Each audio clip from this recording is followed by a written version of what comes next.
Hello, Hindi medium academy में आप सभी का स्वागत है। उम्मीद करता हूँ आप सब काफ़ी अच्छे होंगे। देखो, पिछली वीडियो में मैंने कक्षा 9 की जो प्रश्नावली 6.1 है वो कंप्लीट करवाई थी, ठीक है ना। तो उम्मीद करता हूँ मैं कि उसमें जिन बच्चों को दिक्कतें थी या परेशानियाँ थी वो दूर हो गई होंगी। फिर भी अगर कुछ आपको समझ में नहीं आया है तो कमेंट्स में आप मुझे बता सकते हैं, ठीक है। फिलहाल अब हम क्या करेंगे 6.1 के बाद। देखो, 6.1 के बाद 6.2 शुरू होनी चाहिए, लेकिन मैं 6.2 यहाँ पर शुरू नहीं कर रहा, क्योंकि 6.2 करने के लिए आपको कुछ बातें जाननी जरूरी हैं। तो यहाँ पे हम उन्हीं बातों के बारे में कुछ जानेंगे, और जो 6.2 है वो मैं अगली वीडियो शुरू करूँगा। तो यहाँ पे हम क्या सीखेंगे, फिर यहाँ पे हम सीखेंगे तिर्यक रेखा क्या है, एकांतर कोण क्या होते हैं, संगत कोण क्या होते हैं, इनसे जुड़े कौन से नियम हैं जो हमें पता होने चाहिए। ये सब बातें यहाँ पे डिस्कस होंगी। 6.2 जो प्रश्नावली है वो अगली वीडियो से शुरू होगी, ठीक है। अगर आप इनके बारे में नहीं जानते हैं, इनसे जुड़े नियमों के बारे में नहीं जानते हैं, तो यकीन मानो 6.2 आप नहीं कर पाओगे, ठीक है। इसीलिए पहले मैं ये बता रहा हूँ। चलिए, और हाँ, पिछली जो वीडियोस हैं, ठीक है, इस चैप्टर की 3 वीडियो अब तक मैं अपलोड कर चुका हूँ, वो आप जरूर देख लेना, काफ़ी इंपॉर्टेंट वीडियोस हैं वो। चलिए शुरू करते हैं। देखो, मान लो अपने पास एक रेखा है L, दूसरी रेखा है M, ठीक है, और एक तीसरी रेखा है T। 3 रेखाएं हैं अपने पास, ठीक है। तो L और M को जो ये रेखा T है, ये 2 अलग अलग बिंदुओं पे प्रतिच्छेद करती है। यहाँ पर काटा इसने, ठीक है, कहाँ पर, यहाँ पर इसने इनको प्रतिच्छेद किया, और यहाँ पे, ठीक है। तो अगर एक रेखा 2 या 2 से अधिक रेखाओं को अलग अलग बिंदुओं पे काटे, यानी कि प्रतिच्छेद करे, तो जो रेखा इनको काट रही है उसी को हम बोलते हैं तिर्यक रेखा। यानी कि जो ये रेखा T है, ये क्या है, ये तिर्यक रेखा है, ठीक है। कंडीशन समझ में आ गई होगा आपको कि अलग अलग बिंदुओं पे काटनी चाहिए, ठीक। तो इसको हम बोलेंगे काटने वाली रेखा, या फिर सिंपली बोलो तो तिर्यक रेखा, ठीक। चलिए, इतना आपको समझ में आ गया। अब हम बात करेंगे कि यहाँ पर जो ये तिर्यक रेखा है, ठीक है, मान लेते हैं कि इस कोण को मैंने बोल दिया कोण 1 है, ये इसको बोला कोण 2 है, इसको बोला कोण 3, और ये कोण 4, ठीक है। ये 5वां कोण, ये 6ठा, ये 7वां, ये 8वां, ठीक है। ये इनके नाम है, याद रखना। मैंने ये नहीं कहा कि ये 1 डिग्री का है, नहीं, इसको नाम दे दिया कि इसका नाम ही 1 है। इस कोण को हम कोण 1 बोलेंगे, इसको कोण 2 बोलेंगे, इस तरह से, ठीक है। अब आपको याद रखना है कि यहाँ पर अंतः कोण कौन से होते हैं और बाह्य कोण कौन से होते हैं, ठीक है। देखो, अभी मैं ये मान के चल रहा हूँ, ठीक है, अभी मैं ये मान के चल रहा हूँ कि जो L रेखा है वो M के समांतर है।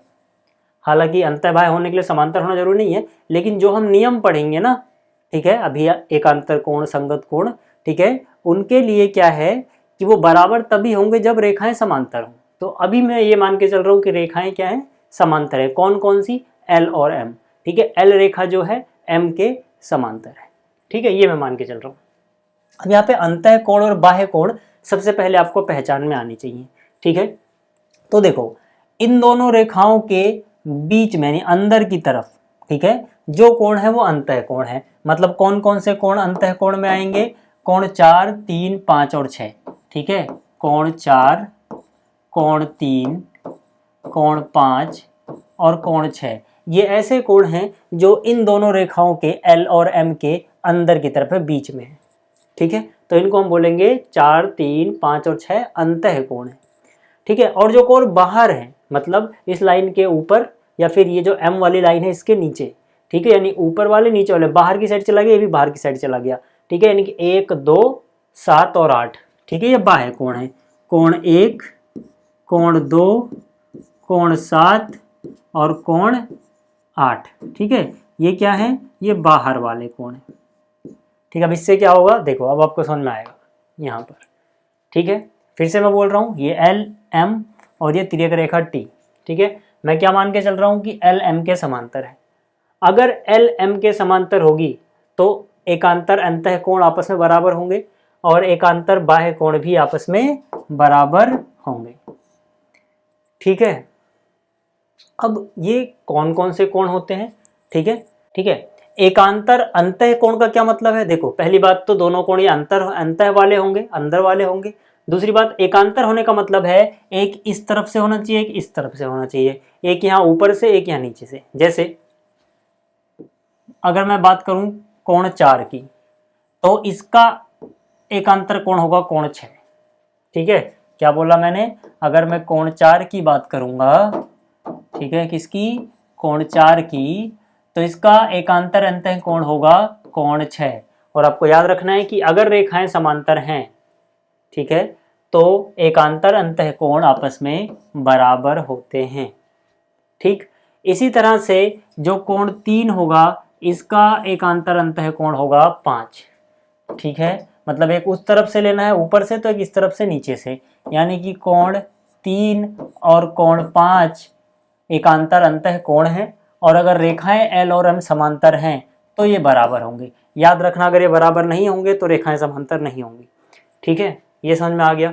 तो इनकी पहचान क्या है, पहचान ये है कि एकांतर अंतः कोण में पहली बात तो जो दोनों ले रहे हो आप, दोनों के दोनों अंतः कोण होंगे। दूसरी बात, एकांतर होने का मतलब है एक इस तरफ से ऊपर से, तो एक इस तरफ से नीचे से, ठीक है, अंदर वाले। ठीक, आप इसको ऐसे समझ सकते हो, ऐसा कुछ। ठीक है, एक इधर वाला एक इधर वाला।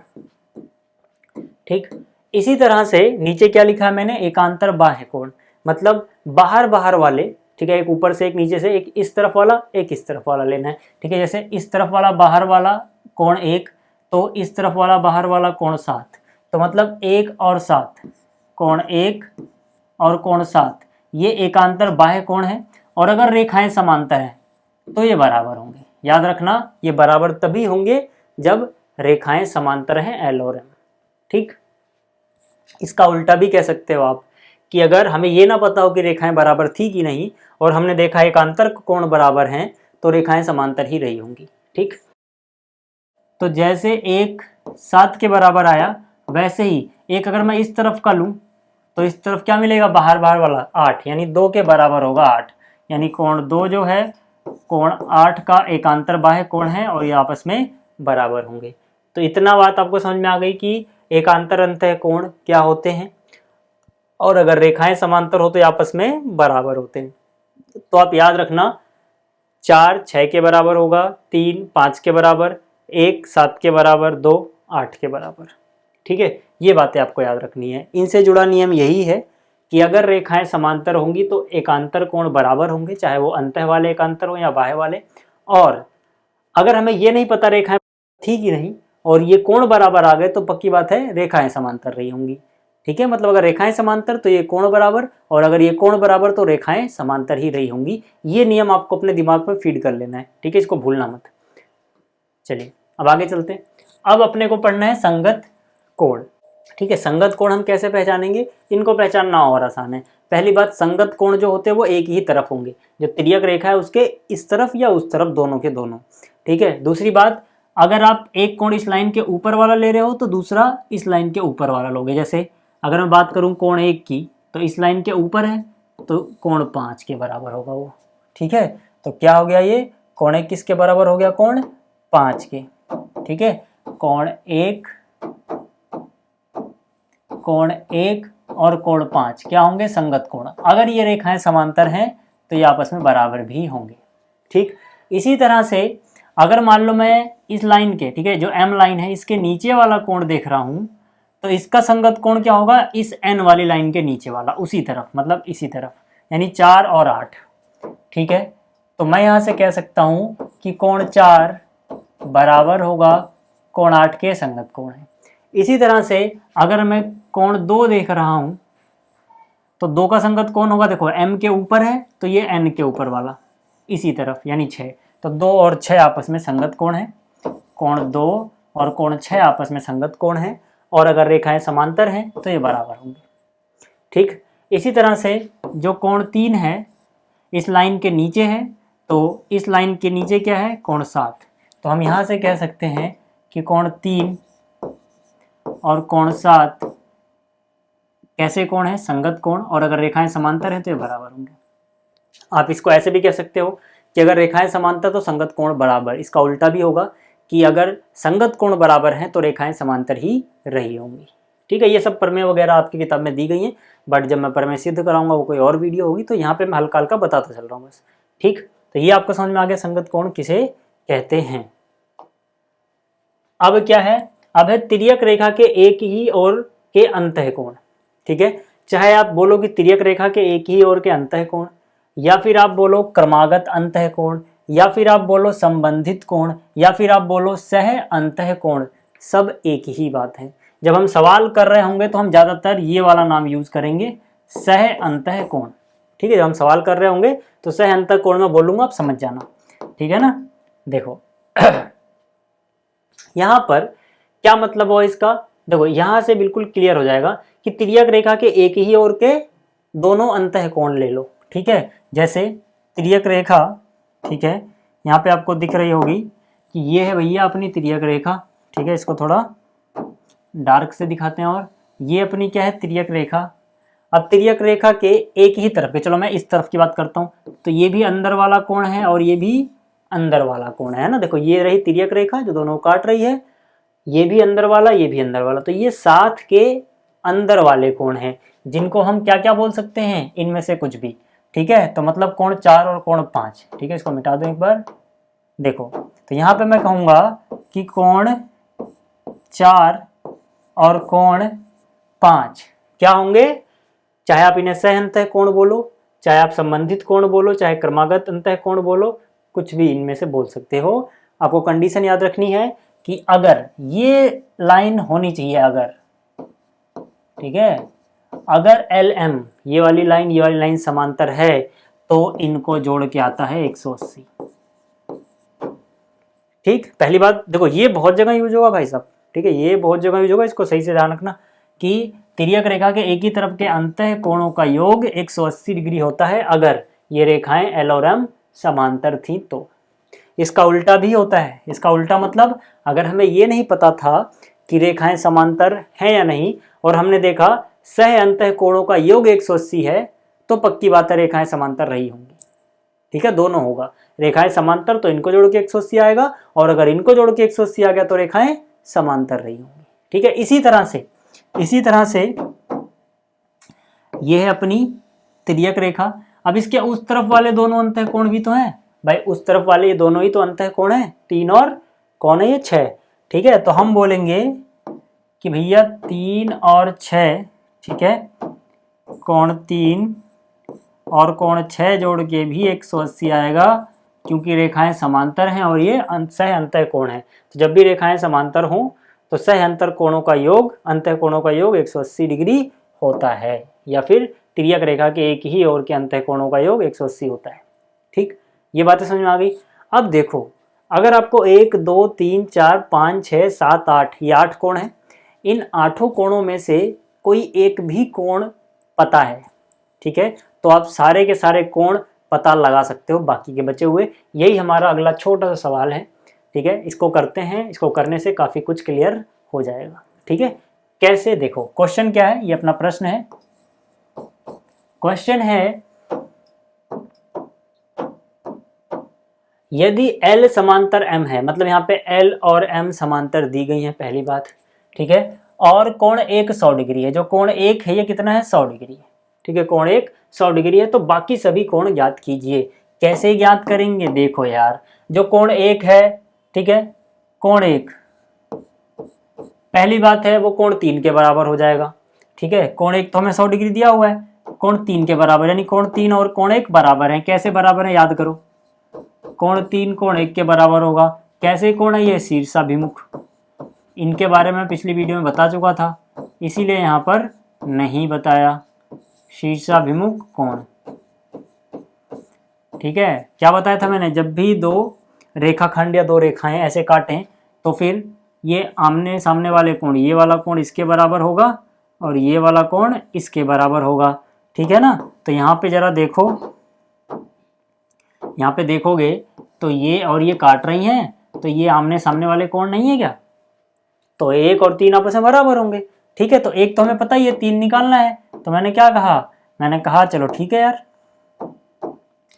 3 और 1 बराबर हैं, तो यहाँ से कोण 3 बराबर 1 का मान तो हमें पता है, कितना है 1 का मान, 100, तो 1 के नीचे 100 डिग्री लिख दो, तो 3 भी कितना हो गया, 100 डिग्री हो गया।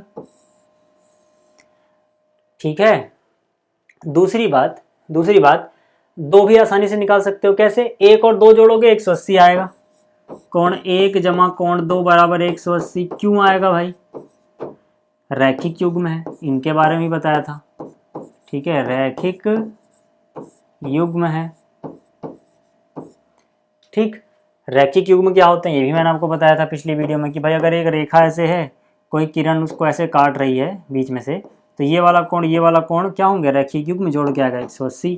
तो वही तो यहाँ भी हो रहा है, ये रेखा है, ये देखो एक किरण यहाँ आ गई, तो ये वाला कोण क्या है, रैखिक युग्म। तो 1 और 2 को जोड़ के क्या आना चाहिए, 180, जिसमें से मुझे एक पता है। ठीक है, एक कितना है, एक है 100 डिग्री,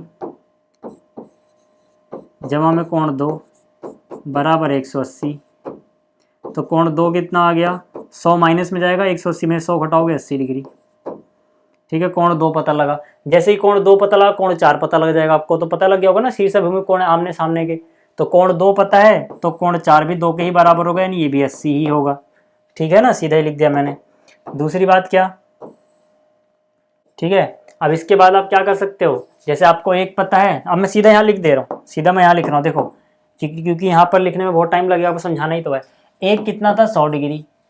ठीक है, तो इसके सामने वाला भी कितना हो गया, 100 डिग्री हो गया।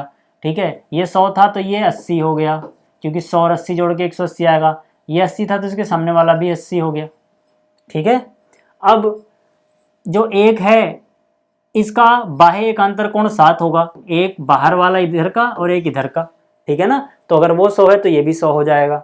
ठीक, इसी तरह से अगर ये 80 है तो इसका बाह्य एकांतर कोण, ये देखो कोण 8 होगा, एक उस तरफ का एक इस तरफ का, ये भी 80 हो जाएगा। ठीक है ना, अब ये पता लग गया तो इसके सामने वाला ही पता लग गया, ये पता लग गया तो इसके सामने वाला ही पता लग गया। ठीक है ना, देखो वो 100 तो ये भी 100, इसके सामने वाला भी 100। ठीक है ना, क्योंकि ये और ये शीर्षभिमुख कोण, वो 80 तो ये 80, इसके सामने वाला ये भी 80। ऐसे भी कह सकते हो कि ये जितना था 1 उतना ही 5 होगा, संगत कोण है तो ये 100 ये 100।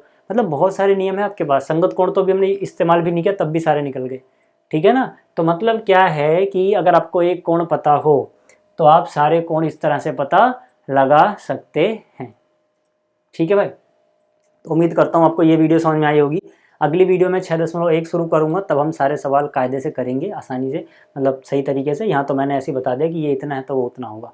ठीक है, चलिए आप बस ये नियम याद रखना जो भी मैंने यहाँ आपको पढ़ाए हैं। तो इस वीडियो में इतना ही, जल्दी मिलते हैं 6.2 के साथ। Thank you.